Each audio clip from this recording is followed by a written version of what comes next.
ایک دن میں اور میرے دوست آفس کے کینٹین پر بیٹھے چائے پی رہے تھے۔ میں نے جب ان کی جانب غور سے دیکھا تو وہ بجھے بجھے سے تھے۔ وجہ پوچھی تو کہنے لگے، مجھے آج مرے ہوئے 3 سال ہو گئے۔ میں نے نظریں اٹھا کر ان کی آنکھوں میں دیکھا، جہاں اس جملے کے ساتھ ہی دنیا بھر کی نقاہت اتر آئی تھی۔ پھر کہنے لگے، میں ہمیشہ سے بدتمیز رہا۔ بچپن میں اسکول جاتے ہوئے ضد کرتا، کھانا کھاتے ہوئے ضد کرتا، نخرے کرتا، یہ نہیں کھانا، وہ نہیں کھانا۔ مجھے نہیں یاد کہ 5ویں کلاس تک میں نے اپنے ہاتھ سے نہایا، کھانا کھایا ہو، کپڑے پہنے ہو یا جوتوں کے تسمے بند کیے ہوں۔ باپ، بہن اور بھائی کی محبت مجھے نہ مل سکی۔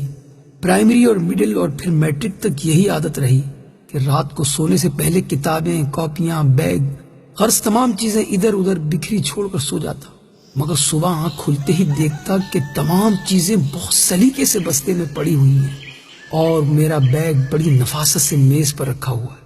مجھے لاکھ بار کہا جاتا کہ دودھ پی کر سونا، مگر میں نہیں پیتا تھا۔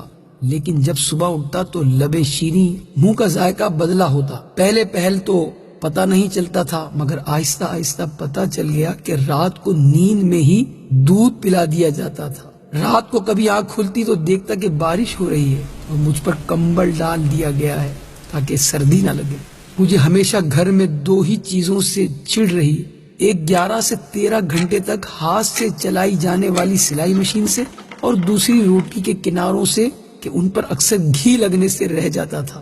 مگر روٹی کے وہ سوکھے ٹکڑے جو میں اتار دیتا تھا، نہ تو کبھی گھر سے باہر فروخت ہوتے ہوئے دیکھے اور نہ ہی کوڑا دان میں کبھی نظر آئے۔ اور جب بھی مجھے پیسے چاہیے ہوتے تو میں اسی سلائی مشین کا رخ کرتا جس سے مجھے چڑ تھی۔ جب بھی مجھے کبھی معمول سے ہٹ کر زیادہ پیسوں کی ضرورت ہوتی تو دیکھتا کہ گھر میں سلائی مشین کے چلنے کا دورانیہ 16 گھنٹے تک جا پہنچتا۔ مجھے یاد ہے کالج میں داخلے کے وقت مجھے 1500 روپے چاہیے تھے۔ میں نے گھر آ کر بتا دیا۔ اسی رات 2 بجے کے قریب میری آنکھ کھلی تو گھر کے برآمدے میں کچھ کھٹ پٹ ہوتی ہوئی محسوس ہوئی۔ ذرا غور کیا تو محسوس ہوا کہ جیسے کوئی گھٹی گھٹی سسکیوں کے ساتھ رو رہا ہے۔ چپکے سے برآمدے میں جا کر دیکھا تو موٹے شیشے کا چشمہ لگائے میری ماں جانے کب سے مشین میں دھاگا ڈالنے کی مسلسل کوشش کر رہی ہے اور ساتھ ساتھ آنسو بھی گر رہے ہیں۔ میں نے پوچھا، کیا کر رہی ہو ماں؟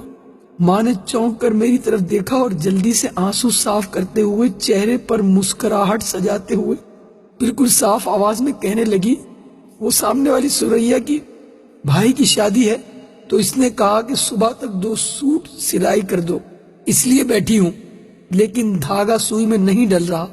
اس دن مجھے ماں کی حالت اور آنسو دیکھ کر احساس ہوا کہ مجھے کوئی چھوٹا موٹا کام کرنا چاہیے۔ میں مناسب کام بھی ڈھونڈتا رہا اور پڑھتا بھی رہا۔ ادھر FA مکمل ہوا، ادھر آفس میں کام مل گیا۔ میں نے گھر جا کر ماں کو بتایا تو وہ خوشی سے نہال ہو گئی۔ فوری شکر پارے لا کر محلے میں بانٹ دیے۔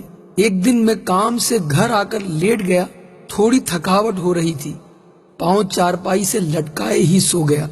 جب اٹھا تو دیکھا کہ خلاف معمول آج نہ جوتے میرے پاؤں سے اترے تھے اور نہ ہی کھانا بنا تھا۔ ماں کو آواز دی، ماں ماں اے ماں اے ماں، ماں اٹھیے، بھوک لگی ہے۔ چیخ چیخ کر رویا، 1000 منتیں کی، مگر شاید ماں اب کے بار اٹھنے کے لیے نہیں سوئی تھی۔ ماں کے بعد وہ گھر چھوڑ دیا، گویا قبرستان لگتا تھا۔ ادھر دیار غیر میں آ کر اپنا سارا کام خود ہی کرتا ہوں تو سوچتا ہوں کہ میں نے کبھی چیز کی خدمت نہ کی اور نہ کبھی آسائش و سکون اسے دیا۔ وہ میری ماں تھی، نوکرانی نہیں تھی۔ یہ کہتے ہوئے میرے اس دوست کے 2 موٹے موٹے آنسو اس کے رخساروں پر بہنے لگے۔ اللہ تعالیٰ میرے اور جن کے بھی والدین حیات ہیں سب کے والدین کو ایمان اور صحت کے ساتھ خوش رکھے۔ ماں بڑی نعمت ہے، اس کی قدر کیجیے۔ ماں بڑی نعمت ہے، اس کی خدمت کیجیے۔ ماں بڑی نعمت ہے، اس کا احساس کیجیے۔